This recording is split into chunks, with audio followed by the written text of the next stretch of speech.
रामकृष्ण हरी. मी दीपक अण्णा काते आणि हा माझा सहकारी मित्र आणि इंदापूर तालुक्यातील बाबळगावमधील शिवधर्म फाउंडेशनचा शाखा अध्यक्ष आहे. आज अतिशय महत्त्वाच्या विषयावर आपल्याशी बोलण्यासाठी आलेलो आहे.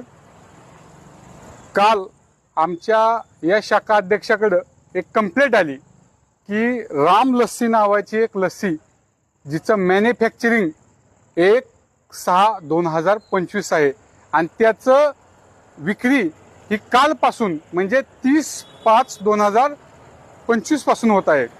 अशी तक्रार आल्यानंतर आमच्या अध्यक्षांनी आज सकाळी स्वतः जाऊन चौकशी केली व ही लस्सी विकत घेतली, त्याचं बिल ही पेड केलं आणि खात्री केली की याच्यावर तारीख कधीची आहे, मॅन्युफॅक्चरिंग कधीच आहे. तर असंच लक्षात येतंय की याच्यावरची जी ही तारीख आहे ही बनावट आहे. यांनी ही तारीख पुढची जाणून बुजून टाकलेली आहे कारण प्रोडक्ट विकायला वेळ भेटावा म्हणून.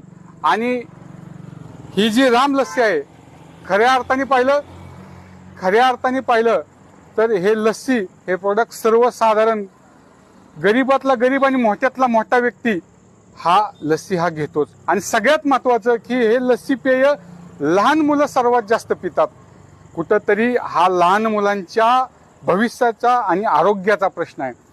आणि प्रशासनाला माझा प्रश्न आहे की शिवधर्म फाउंडेशनला याची पूर्तता करायसाठी स्टीम ऑपरेशन करावं लागलं तर आपले अधिकारी काय करतात.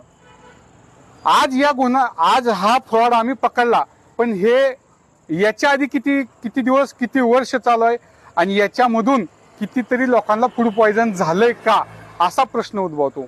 म्हणजे तुम्ही लहान मुलांच्या, वृद्धांच्या म्हणजे सर्वसाधारण व्यक्तींच्या जीवाशी खेळताय का. आणि प्रशासनाचं याच्यावर दुर्लक्ष आहे. माझी प्रशासनाला विनंती आहे की या राम लस्सीवर लवकरात लवकर कारवाई व्हावी आणि राम लस्सीची जी कारखाना आहे, जी कंपनी आहे ती लवकरात लवकर बंद व्हावी. आणि सगळ्यात महत्त्वाचं हे जे राम लस्सी हे जे प्रोडक्ट चालू आहे याच्यावर प्रभू रामचंद्रांचं नाव आहे आणि त्याच्यातून जीव घेणं कार्य सुरू आहे.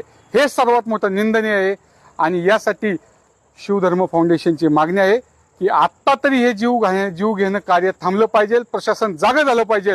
हे जर वेळ जागं नाही झालं तर आम्ही आंदोलनाच्या आमच्या स्टाईलनं जागं कसं करायचं हे प्रशासनाला दाखवतो.